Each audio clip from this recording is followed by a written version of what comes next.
Rise and shine. Good morning, guys. Welcome back to another episode of Rich Life. In this episode, I'd like to share about my big why of financial freedom. Well, to me, financial freedom doesn't mean that one wants to be rich. One wants to be wealthy, to do all the things, to buy all the things he or she wants. But rather, personally, I think financial freedom is a way for you to gain back your time. Now, I like and I remember the times when I was in primary school, in secondary school, where we have so much time. After finish our school, after finish our classes, we have time. In the evening, you go to sports, you play with our friends, you spend the time with our colleagues, and then at night, we have time also to have fun, to play around, to have jokes, to have laugh, and to do all those important and memorable activities with our friends. And going into university life, but we have time because in the university, the timetable is not that packed, right? So there are times where you have classes in the morning and then you don't have class in the evening, and the other way around.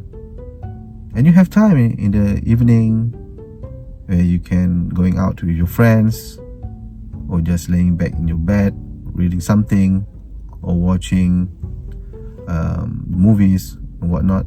And at night you have time, all the time you have in the universities, playing games, your favorite games, your spending time with your friends outside at the restaurant, and going back to the hostels late at night.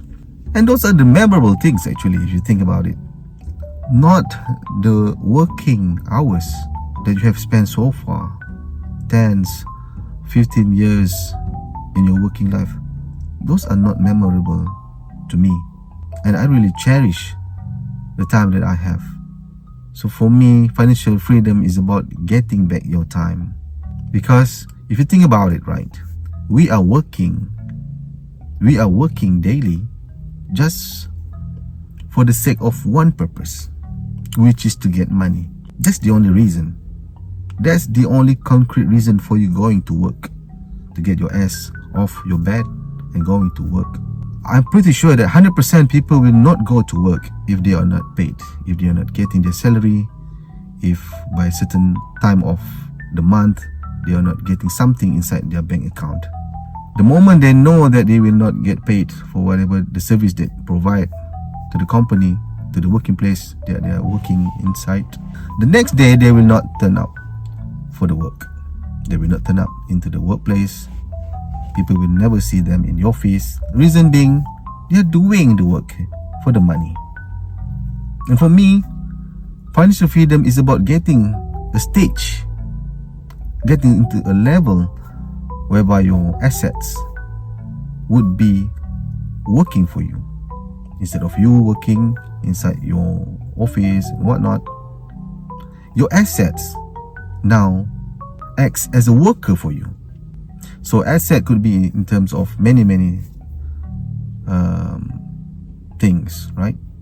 Rental income could be one of it. If you have one or two or multiple houses that you can rent out, shop lots that you can rent out, and every month you could collect 1 to 2,000 to 3,000 or more just by having rental. Other than rental would be like ASB, EPF, with a dividend of about 5 to 6% per year, like what the ASB and EPF have given us so far for last year performance. Think about it, right? ASB and EPF also working as if it provides us with income every month, every year.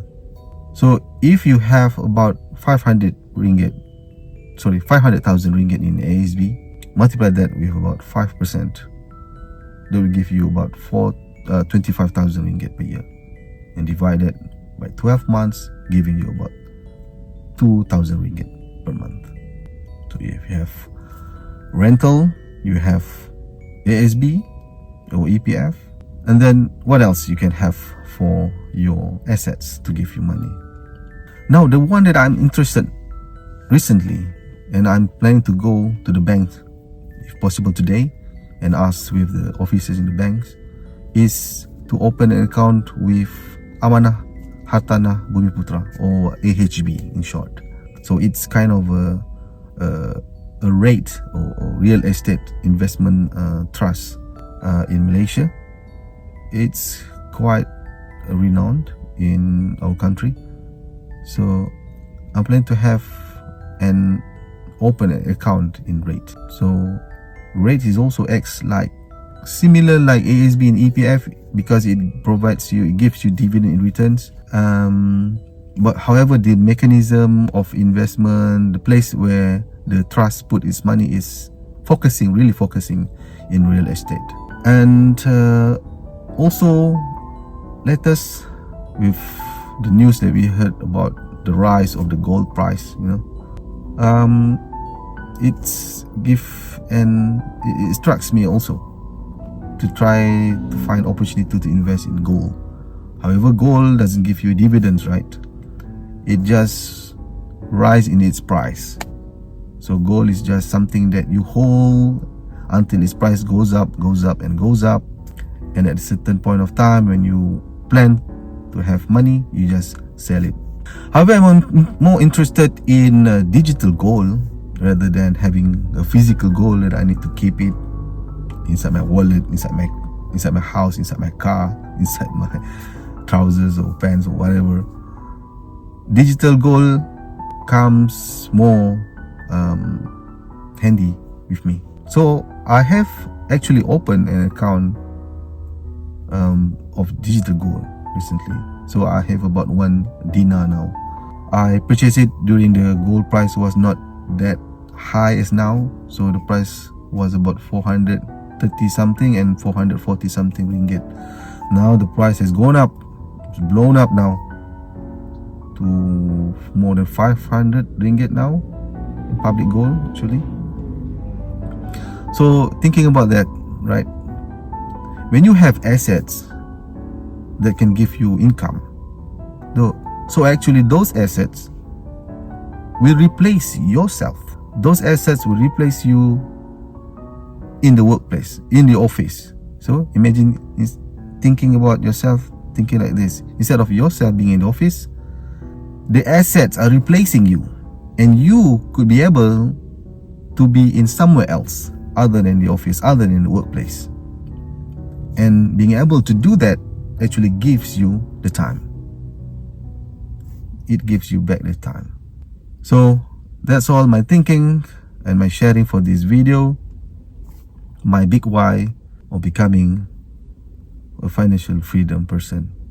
And with that, see you in next video. Take care guys. Assalamualaikum and bye bye.